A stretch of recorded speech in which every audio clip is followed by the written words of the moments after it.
बाद 2023 तक हम चीन को भी क्रॉस कर जाएंगे, तो ऐसे में क्या होना चाहिए? देखिए, जनसंख्या नियंत्रण पर ध्यान देना चाहिए। बढ़ती हुई जनसंख्या देश के विकास में बाधक होती है, इसलिए इसको गंभीरता से लेना चाहिए। सर, आज सेंट्रल विस्टा का इनॉग्रेशन हुआ, उसमें स्पीकर जो है ओम बिरला, उन्हें सही जगह नहीं बैठाया गया, तो इस पर सवाल खड़े हो रहे हैं। ओवैसी समेत तमाम लोग सवाल खड़े कर रहे हैं कि प्रोटोकॉल का पालन नहीं किया गया। देखिए, स्पीकर का एक अलग विशिष्ट स्थान होता है। केंद्र सरकार को इसे बहुत गंभीरता से लेना चाहिए और स्पीकर को उचित सम्मान और मान देना चाहिए। एमनेस्टी इंडिया करके एक एनजीओ है, उस एनजीओ को ईडी ने सम्मन दिया है कि उन्होंने कुछ विदेश से पैसा लिया, इस तरह की चीजें। तो क्या ईडी इस तरह की कार्रवाई कर रहे हैं तो ठीक है, क्योंकि ये एनजीओ ये ईडी और उस एनजीओ के बीच की बात है। जब तक मुझे इसकी पर्याप्त जानकारी नहीं होगी, मैं इस पर टिप्पणी करने के लिए अधिकृत नहीं हूँ। के बाद 2023 तक हम चीन को भी क्रॉस कर जाएंगे, तो ऐसे में क्या होना चाहिए? देखिए, जनसंख्या नियंत्रण पर ध्यान देना चाहिए। बढ़ती हुई जनसंख्या देश के विकास में बाधक होती है, इसलिए इसको गंभीरता से लेना चाहिए।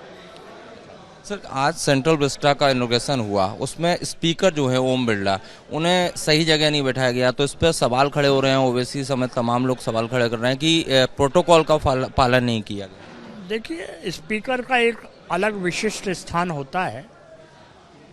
केंद्र सरकार को इसे बहुत गंभीरता से लेना चाहिए और स्पीकर को उचित सम्मान और मान देना चाहिए।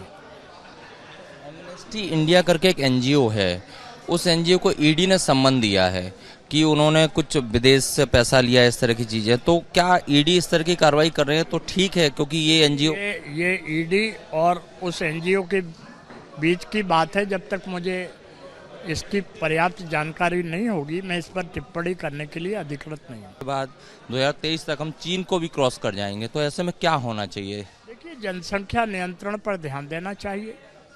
बढ़ती हुई जनसंख्या देश के विकास में बाधक होती है, इसलिए इसको गंभीरता से लेना चाहिए। सर, आज सेंट्रल विस्टा का इनॉग्रेशन हुआ, उसमें स्पीकर जो है ओम बिरला, उन्हें सही जगह नहीं बैठाया गया, तो इस पर सवाल खड़े हो रहे हैं। ओवैसी समेत तमाम लोग सवाल खड़े कर रहे हैं कि प्रोटोकॉल का पालन नहीं किया गया। देखिए, स्पीकर का एक अलग विशिष्ट स्थान होता है। केंद्र सरकार को इसे बहुत गंभीरता से लेना चाहिए और स्पीकर को उचित सम्मान और मान देना चाहिए। एमनेस्टी इंडिया करके एक एनजीओ है, उस एनजीओ को ईडी ने सम्मन दिया है कि उन्होंने कुछ विदेश से पैसा लिया, इस तरह की चीजें। तो क्या ईडी इस तरह की कार्रवाई कर रहे हैं तो ठीक है, क्योंकि ये एनजीओ ये ईडी और उस एनजीओ के बीच की बात है। जब तक मुझे इसकी पर्याप्त जानकारी नहीं होगी, मैं इस पर टिप्पणी करने के लिए अधिकृत नहीं हूँ। तो ये थे पूर्व केंद्रीय मंत्री सुरेश पचौरी, जिन्होंने तमाम मुद्दों पर रिपब्लिक मीडिया नेटवर्क से बातचीत की। कैमरामैन संजय अंकिल के साथ Satyaved Singh, Republic Media Network, Bhopal.